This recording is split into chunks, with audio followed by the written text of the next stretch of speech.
Bonjour tout le monde. Aujourd'hui, on va parler de la guerre. Actuellement, autour de nous, on a des conflits en Ukraine et en Russie. Moi aussi, à 18 ans, j'ai vécu et expérimenté la guerre. Et je vais vous expliquer, à travers de cette vidéo, comment ça a influencé ma vie. Je suis né en Afrique du Sud en 1966. À cette époque, l'Afrique du Sud était gouvernée par un régime d'apartheid strict qui imposait une ségrégation raciale et discriminatoire entre les différentes communautés du pays. Je suis né dans une famille religieuse qui croyait dans l'égalité des personnes. En parallèle de ce régime, le contexte historique de cette période était caractérisé par la confrontation entre les États-Unis et la Union soviétique. Pendant cette période, il y avait beaucoup de tensions, surtout sur les sujets des pays en développement. Les US et la Union soviétique ont cherché à augmenter leur influence en soutenant des régimes pro-occidentaux ou pro-soviétiques. À l'époque, il y avait la guerre en plusieurs pays en Afrique, comme en Angola et en Namibie, où des groupes armés ont combattu contre les régimes en place. La guerre en Namibie et Angola a commencé en 1966, l'année où j'étais né. Elle était déclenchée par la SWAPO, South-West African People's Organization, qui voulait la fin de la domination coloniale portugaise. Le gouvernement sud-africain a participé dans la guerre en soutenant les forces portugaises, en menant des raids contre les bases de SWAPO, qui s'appelle le FCP, Forward Command Post, en Angola, où ils étaient soutenus par la Union soviétique et les Cubains. C'est dans ces contextes-là que moi, Mike, à 16 ans, et comme pour tous les garçons en Afrique du Sud, j'ai commencé à passer les tests d'aptitude pour le service militaire obligatoire durant mes années de lycée. Pour comparer avec la Suisse, où on a un système assez similaire, les meilleurs régiments et les grenadiers de montagne. Si tu as les meilleures aptitudes physiques et psychologiques, tu es sélectionné par ces régiments. En Afrique du Sud, les meilleurs étaient les forces spéciales. Mon service militaire était un service militaire obligatoire. Celui-ci durant 2 ans. Donc, pendant 2 ans, tu étais envoyé à la guerre et ensuite, tu avais des cours de répétition. La différence avec la Suisse, c'est que l'Afrique du Sud était en guerre et qu'à la fin de ta formation, tu partais sur les fronts. Si tu ne voulais pas, tu allais en prison. Les bataillons qui m'ont été affectés, les bataillons 101, faisaient partie de la SWAFT. La SWAFT, South-West African Territorial Force, était composée des forces militaires officielles de la Namibie et de l'Afrique du Sud. Elle avait pour mission de défendre la frontière au nord de la Namibie avec Angola, où il y avait des infiltrations d'ennemis.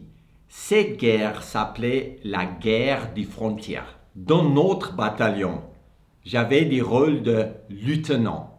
Ça veut dire que j'avais la responsabilité de la vie de 36 personnes.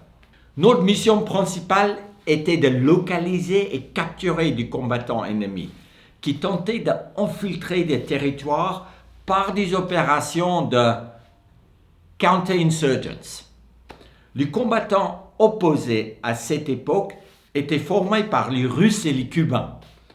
On était dans une première ligne du front et les combats pouvaient être très violents des deux côtés. À cette époque, ma guerre sur les fronts était une guerre contre un régime de guérilla. Pour nous en Namibie, c'est important de savoir qu'on ne se battait pas pour l'apartheid. On se battait pour défendre le territoire de notre pays. On se battait côte à côte avec les Namibiens contre les guerrillas. Nos équipes était mixte. L'apartheid était appliqué uniquement en Afrique du Sud. D'ailleurs, de notre peloton, il y avait beaucoup d'ex-membres de la SWAPO. Notre bataillon était libre de ses choix, dans le sens où on avait notre propre ordre de commandement et on n'était pas rattaché aux autres régiments. Moi, j'étais lieutenant et j'ai dirigé mon peloton. Et au-dessus de moi, on recevait les ordres de nos supérieurs. Il est important de rappeler que la guerre, c'est la guerre. Il n'y a pas de jolie guerre. Personne gagne la guerre. Tout le monde perd pendant une guerre. Pour moi, la guerre, c'est pas un jeu. C'est complexe. Il y a beaucoup de décisions qui sont prises entre les supérieurs et parfois ça dérape. Il y a des personnes qui vont au-delà des limites. Honnêtement, moi, j'ai toujours mis en valeur la vie des autres et l'intégrité de mes valeurs. En 1986, le bataillon 101 a été mis en cause de l'assassinat de l'activiste Emmanuel Chefidi à Windhoek. Une enquête a mis en cause des membres du bataillon 101. Moi et mon peloton, on n'a jamais participé à aucune de ces opérations, ni été mis en cause par ces enquêtes. En 1986, j'ai fini mon service militaire. Je suis alors rentré chez moi, retrouvé ma maman qui avait perdu mon papa une année plus tôt. J'ai eu une proposition du militaire de continuer dans la force permanente. J'ai décidé de ne pas devenir soldat professionnel. J'ai vu et vécu assez de violence. C'est là où j'ai décidé d'aller faire mes études à l'université. Et 4 ans plus tard, j'ai parti en Suisse. Si on n'a jamais vécu la guerre, c'est très difficile d'imaginer ou de comprendre ce que c'est vraiment et comment ça peut influencer ta vie. Je pense qu'il est important de rappeler que les personnes impliquées dans la guerre, comme aujourd'hui en Russie et Ukraine, sont souvent très jeunes et soumises à des pressions extrêmes pour protéger leur pays. Ce n'est pas toujours leur choix. Je suis quelqu'un qui est mentalement très fort. Je ne laisse pas des choses à l'extérieur influencer ma vie. Il y a assez de problèmes dans la vie. Et moi, je ne veux pas porter des problèmes de ma tête. On m'a repris mon expression, pour moi, aller à la guerre, c'est comme aller acheter un croissant. Ce que je voulais dire par là, c'est que tu décides des conséquences qu'un événement peut avoir dans ta vie. En rentrant chez moi, après la guerre, j'ai décidé de garder ce que la guerre m'avait apporté de ma vie. Les restes, je laissais de côté. Pour moi, l'aspect psychologique de la guerre, j'ai vu avec certains de mes copains. Et quand tu veux que la guerre te traumatise, toute ta vie après, elle est foutue. Je ne voulais pas avoir une vie foutue. Je voulais avoir une vie constructive, positive. Juste avant les morts de mon papa, 2 mois avant de partir pour faire la guerre, mon papa me disait quelque chose qui était très important et que je veux partager avec les gens qui ont vécu la guerre et qui est actuellement en guerre. Quand on peut, il faut planter des fleurs dans la tête et pas des mauvaises herbes. Parce qu'avec les fleurs, tu prends ce qui est beau et ça te donne des moments de construire ta vie. Si tu plantes les mauvaises herbes, toute ta vie après elle est foutue. La conclusion de mon expérience de la guerre est que malheureusement, nous vivons dans un monde où les humains ont de la peine à cohabiter. Aujourd'hui, beaucoup de jeunes sont impliqués dans les guerres qui ne leur appartiennent pas. Ils sont amenés, comme moi, à se battre au front contre des ennemis qui, comme eux, se battent pour leur vie.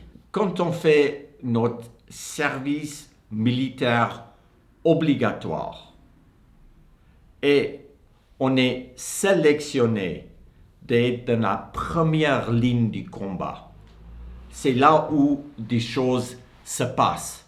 C'est là où on voit la brutalité de la guerre. C'est là où la vie a une autre valeur.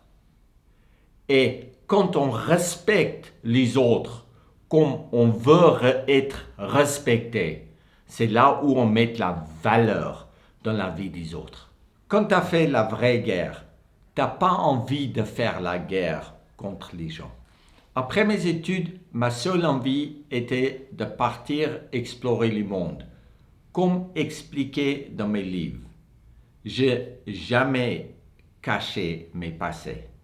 L'Afrique du Sud était boycottée quand j'étais gamin.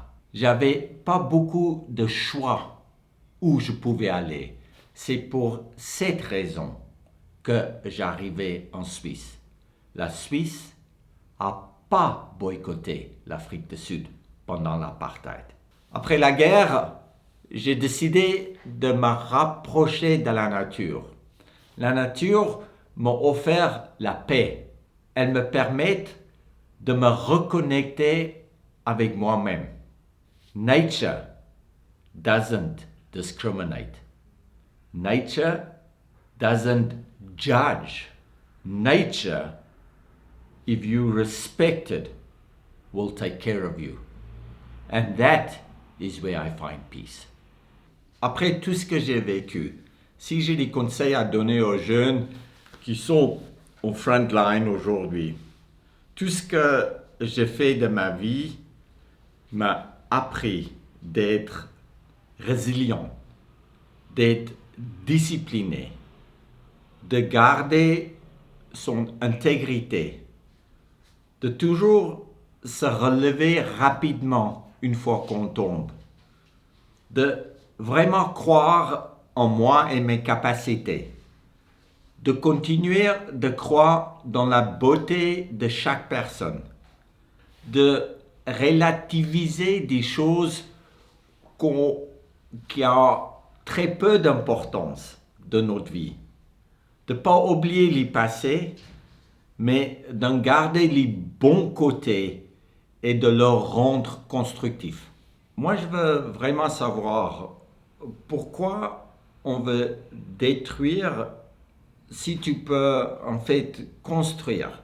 Pourquoi toujours regarder ce que les autres y font et critiquer?